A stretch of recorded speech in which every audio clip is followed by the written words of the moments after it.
we're all familiar with Peter Slipper, the former federal speaker who got himself into strife sending lewd text messages to a male staffer. His wife Inge has now gone beyond simply standing by her man, suggesting she has political ambitions of her own. When the former speaker announced he was running for re-election with his wife Inge by his side, Mrs Slipper stands by her man was the theme of the headlines. We're all familiar with a politician's partner staying loyal through a scandal, and the song urging us women to overlook our husbands' indiscretions is deeply ingrained. It's easy to forget while Peter Slipper is accused of sending some rather inappropriate texts, he's yet to be found guilty of anything. The whole stand by your man narrative just assumes that the man or the woman's done something wrong, but surely it's up to the partner to make the call, not us. It's such a common spectacle. We lose sight of how strange it must be to stand up in front of the media and defend your marriage. Our marriage is real. I have stuck by Peter. I love Peter. And yet, it's often thanks to the media that such displays are even necessary. I've had helicopters come down over my house.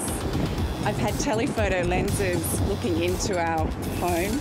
There's no doubt some politicians wheel out the old wife and kids as props whenever it's convenient, which could be why the media feels entitled to grill them on all manner of delicate questions. It's difficult to see partners in their own right because really it's the politician who's in the spotlight.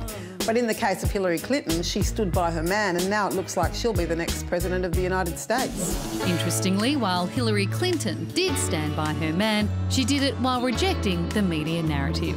You know, I'm not sitting here as some little woman standing by my man like Tammy Wynette. Maybe Australian politics could do with more women like Inge Slipper to challenge our expectation of what being a good wife is all about. To find out more, we decided to go straight to the source and ask Inge Slipper herself. Inge, if you're comfortable in your own marriage, why do you feel the need to address rumours publicly? Charlie, I didn't feel the need to address the rumours publicly, but I was asked a question which I was totally, unprepared for. It was an unscripted situation, and I guess everything just flowed out of my mouth from there. And I guess I just wanted to say to people, it is a real marriage, and it was just to really say that to people because I guess everyone's heard the other side, and it's good to hear my side. Well, this whole segment, this whole story tonight's been about standing by your man. Why did you feel that you had to keep quiet and keep taking it? Why couldn't you as a woman stand up from the beginning and say your piece? Because I didn't think it was my place to begin with. I mean, unless you've actually been in this situation, you'll never ever understand what it's like. It was really frightening. I couldn't believe it was happening in my country. These are the sorts of things that I imagine happening elsewhere, not in Australia. It's, our nature is to give people a fair go. Well, most of the time anyway. And that seems to have gotten lost, particularly in this, what I call actually #Ashbygate.